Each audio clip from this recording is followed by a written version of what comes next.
Chapter 16. Act 2.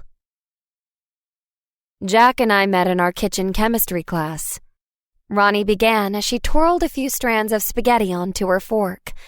She and I had grabbed takeout from her favorite noodle place down the street. She'd refused to tell me anything about her past until we were both comfortably seated at our dining room table with heaping piles of pasta in front of us. We both signed up for the class thinking it would be the easiest science elective. Boy, were we wrong. That professor would drop you a letter grade for an extra gram of flour. For our final project, Jack and I decided to make a chocolate souffle. I thought it was too ambitious, but Jack insisted our professor would be impressed if we chose to work with the most chemically complex food possible. Jack's enthusiasm was contagious, and we made a perfect souffle. We were so excited to show it to the professor. Ronnie reminisced with a smile. I'll never forget that moment. The professor took one bite, spat it out, and said, "My taste buds were more stimulated by the spoon." Ronnie said the last bit in an exaggerated snooty accent. She chuckled at the memory. But since our souffle didn't fail, the professor had to give us a passing grade. And all that quality time Jack and I spent cooking together really sparked our romance. Ronnie sighed and put down her fork. Jack was everything I didn't know I wanted.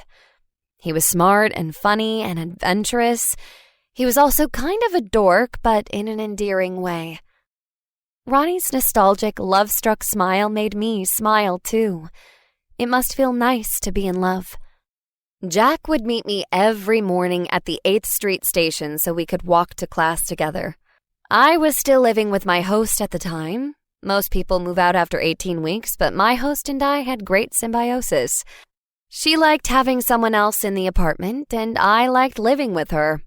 She was a treasure trove of knowledge and guidance.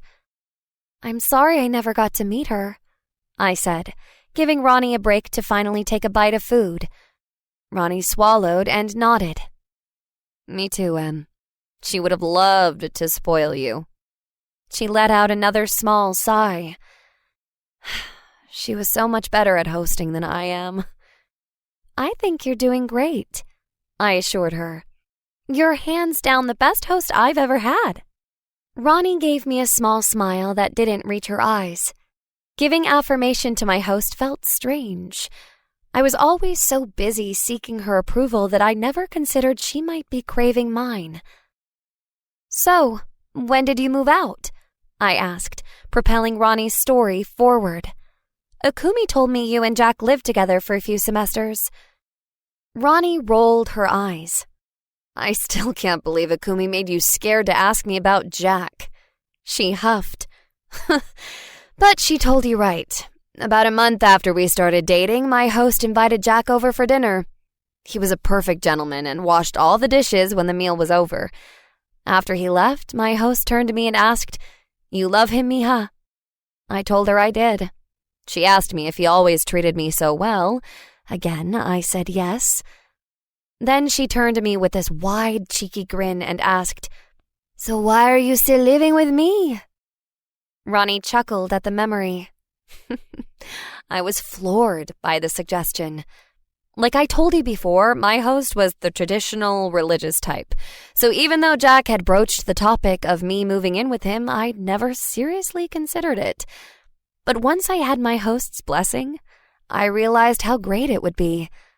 Not only would Jack and I get more time together, but I'd also ditch my 40-minute commute. I moved into his apartment the next weekend.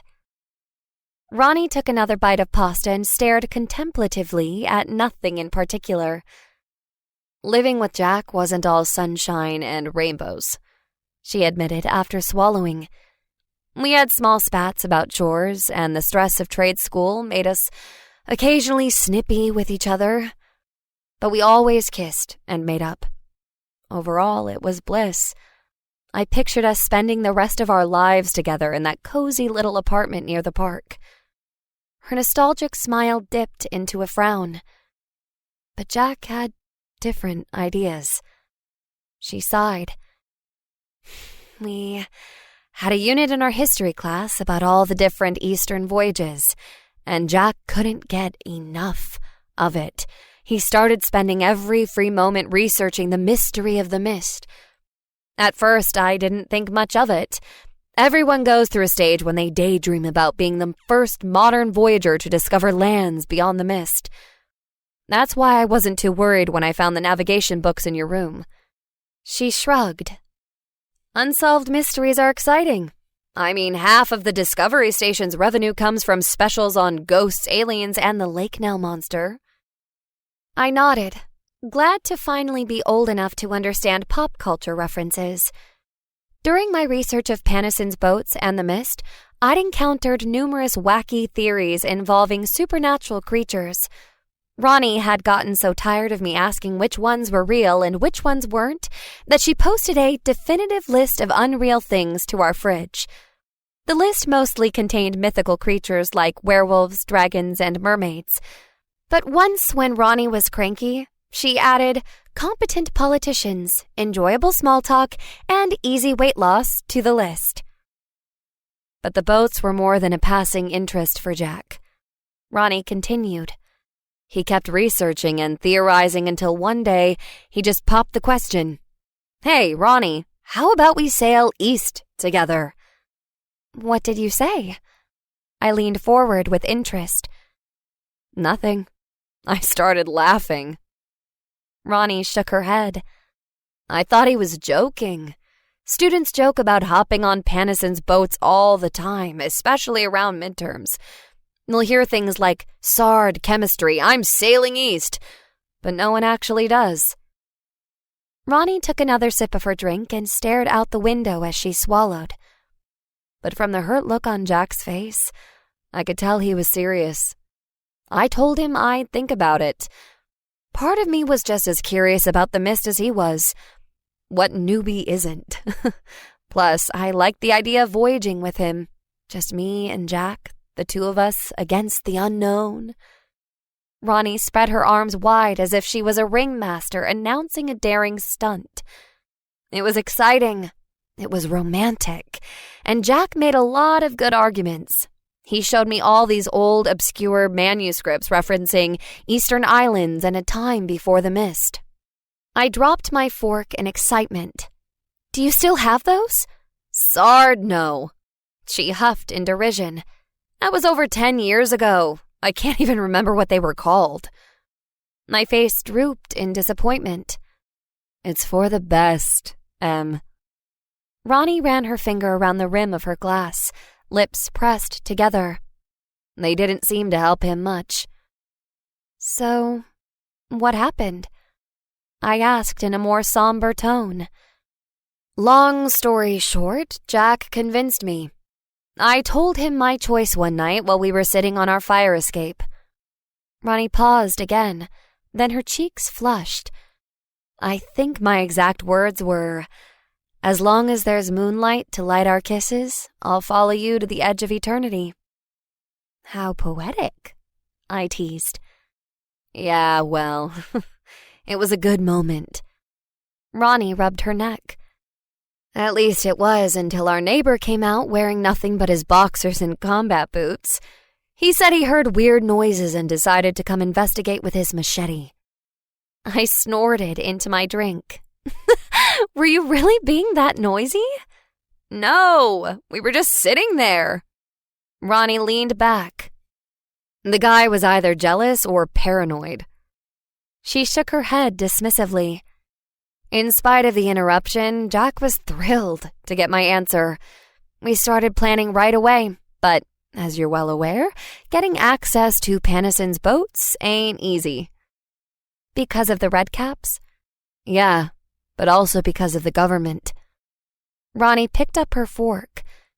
See, in the 70s, there was this Seagull movement where hordes of freshly graduated trade school alumni decided to sail east in search of a higher plane of existence. The brain drain freaked out lawmakers, so they slapped on a bunch of regulations and emigration quotas. Since then, only a handful of non-redcaps are allowed on the boats each year. So why don't would-be voyagers just join the redcaps? They did. Ronnie twirled more pasta onto her fork. But the Redcap higher-ups aren't stupid. They knew the sudden bump in converts was superficial, so they made a rule that you have to be a devoted, tithe-paying member for at least 2 years before you're allowed on a boat. She smirked knowingly. Nothing deters broke grad students more than a membership fee. But Jack figured out a way.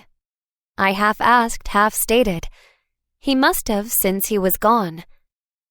Yeah, Ronnie said after taking another bite. Together we applied for 2 spots on one of the scientific vessels. I'm guessing you read the Redcaps are legally obligated to allow 1 in every 50 boats to be used for scientific purposes. I nodded. Then you probably also know that hopeful cartographers and oceanographers attach all kinds of data-gathering instruments to those boats on the off chance one of them will miraculously transmit through the mist. They never do, of course, but that doesn't stop rich eccentrics from pouring all sorts of money into mist-cutting technology. She paused to take a long sip of her drink. Anyway, Jack was a whiz with electronics, so he centered his application around the idea he could keep all the scientific instruments functioning. As for me, well, I said I never get seasick. She joked half-heartedly. What did your host think about all this? Or did you not tell her? I secretly hoped Ronnie had struggled to confide in her host, the same way I struggled to confide in her. Maybe then I'd stop feeling guilty. Oh, I told her about everything. Ronnie dismissively waved away my hope. After I moved out, I called her practically every day. It was mostly to ask about mundane things like insurance and cleaning tips and whether or not I needed to follow food expiration dates, but also because she was my best friend and confidant. She was my sounding board through my entire decision-making process. So even though she wasn't thrilled by my choice to sail east, she understood why I made it. Plus, she believed in Panosyn. She could quote all the verses in his book that allude to eastern islands. She truly believed we would find something out there. Ronnie glanced through the dining room windows to the empty black ocean beyond. 4 months after Jack and I applied to sail, we were finally approved. She recounted in a softer voice than before. The government gave us 2 months to wrap up our affairs before departing. As we packed up the apartment and sold off our stuff, I developed cold feet. I realized how young we were and how much we would miss out on if we left. Graduation, careers, family. None of those things were guaranteed beyond the mist. But Jack's enthusiasm for the voyage only grew. I didn't want to lose him, so I went along with the preparations. Ronnie swallowed hard and her eyes shined with unshed tears. I started freaking out internally. I didn't know how to handle such raw displays of emotion. Should I pat Ronnie's hand? Or pretend I didn't notice her distress? Or excuse myself for a bathroom break? The newbie integration pamphlets hadn't covered what to do if your host started crying. Fortunately, when Ronnie spoke again, her voice was steady, if tight. The night before our departure, I got a call from the hospital that my host had suffered a stroke. A bad one. Oh, Panouche. I put down my utensils and looked up at Ronnie. I figured the best thing I could do was show her she had my undivided attention. Ronnie took in a deep, shaky breath. I couldn't leave her like that. I told Jack we needed to postpone, just for a couple weeks, just until I knew she'd be all right. But Jack couldn't wait. Ronnie's shoulders slumped under the weight of the memory. He'd always been impatient. He was worried if we backed out, we'd never get a second chance. He tried to talk me out of staying, but once he realized my mind was set, he said he'd go alone. He said he'd be a vanguard. He promised he'd make it through the mist and come back for me within the year. I begged him to stay with me. It wouldn't be long, just a few weeks, but he wouldn't allow any holdups. Ronnie chewed her lower lip before finishing. I stood on the pier and watched as his ship disappeared. I reached across the table and held Ronnie's hand. She silently accepted the gesture. I was sorry she'd been hurt, but I was also astounded her pain was still so present. If an 18-month relationship could hurt for over 10 years, maybe love wasn't worth it. I made a mental note to never start a long-term relationship with a man who couldn't handle short-term delays. Ronnie used her free hand to wipe away a tear. I thought I'd be able to follow him within a few weeks, but things really went south with my host. She was partially paralyzed and had difficulty speaking. She needed a full-time caregiver, and I was the only one she had. I had to quit trade school and stay with her. The meds, the walker, the trips to the doctor, it was all consuming. There wasn't time for anything else. I felt this great weight of responsibility, like her life was in my hands. Ronnie stared down at her plate, unable or unwilling to make eye contact. I continued to hold her hand. It just got worse and worse. She sniffed. She had memory lapses, and sometimes she'd forget who I was. When that happened, she'd yell and throw things at me for breaking into her house. I did everything I could to help her, but she seemed perpetually miserable. She managed to hold on like that for a year. Ronnie retracted her hand from mine. She stared toward a framed picture that hung above the kitchen counter. It was of her and her host proudly presenting a pink and yellow Battenberg cake they'd baked together. The women had their arms wrapped around each other's shoulders, and their love for each other was evident.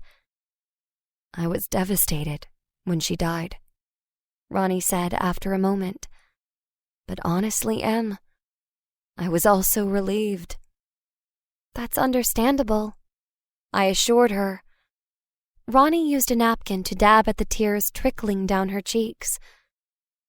I loved my host, but I also resented her. I couldn't stop thinking about what might have been. What if she hadn't had a stroke? What if I hadn't decided to stay with her? What if I hadn't quit trade school? She sighed a long, heavy sigh. I tried to let it go and move on with my life, but every door had closed. Trade school wouldn't take me back. I had no marketable skills, and I was just so tired. It took months to close out her estate, and by the time I was free to follow Jack, I realized I no longer wanted to. I'm so sorry, Ronnie, I said, not knowing what else to say. No, I'm sorry, Em, she said with sudden force. I never should have agreed to host. It was a mistake. I tried not to take that personally. You deserve better than me, Ronnie clarified, seeing my hurt expression. I've kept you at an emotional arm's length because I didn't want you to get too attached. If Lord forbid something happens to me, I don't want you to feel obligated to halt your life to take care of me. I want you to be free to follow your own path. I never want you to put my needs ahead of yours. I considered how to respond to that. After a moment, I stood up, moved to the chair next to hers, and gave Ronnie the most gloriously awkward sideways hug the world had ever seen. It was the first hug we'd ever shared in my 6 weeks of existence. You're my host, Ronnie, I said, surprised to find my own voice cracking with emotion. If it wasn't for you and, well, a court order, I wouldn't even exist. I will always care about you. I pulled back from the hug so we could see each other's faces. Thank you for telling me about your past. It helps me understand our present. I promise to be 100% open with you from here on out. Ronnie gave me a watery smile and pulled me into another, more natural-feeling hug. I can't believe you're already a third of the way through your training period, she choked out. I already miss having you around. We held on to each other for a moment, enjoying the flow of oxytocin, dopamine, and all the other feel-good chemicals bodies release during hugs. Then I noticed a slight movement of light through the wall of windows. Just as I'd seen on my first night of life, a small pinprick of light separated itself from the rest of the nautical lights and ventured out alone onto the endless ocean. I pulled away from our hug to watch. There it goes. I walked to the windows for a better look. Most scientists theorize it takes about 40 to 60 days to circle the globe. Time to watch and see if it comes back. Ronnie came and stood next to me with her arms tightly crossed. Together we watched as the boat glided east into the unknown. "Wait a second," Ronnie said, as if just realizing something. "You're underage. How did you get spray paint?" I gave her a cryptic smile. "The same way I got my secret stash of laundry pods." Ronnie smacked my arm good-naturedly. I grinned. I couldn't imagine having any other host but her.